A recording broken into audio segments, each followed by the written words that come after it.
What I'm gonna do here is I'm gonna erase all the codes because it has quite a few codes, and I'm gonna see what remains. I know that check engine light is probably gonna still be there,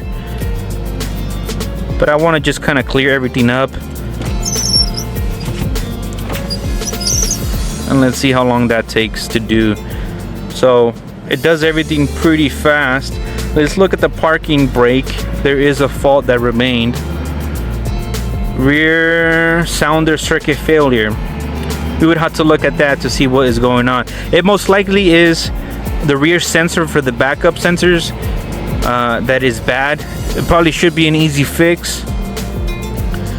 We could look at the data as well for that. Might be an issue with the sensor. It says it's inactive. Okay. What I want to do is I want to see if this guy has any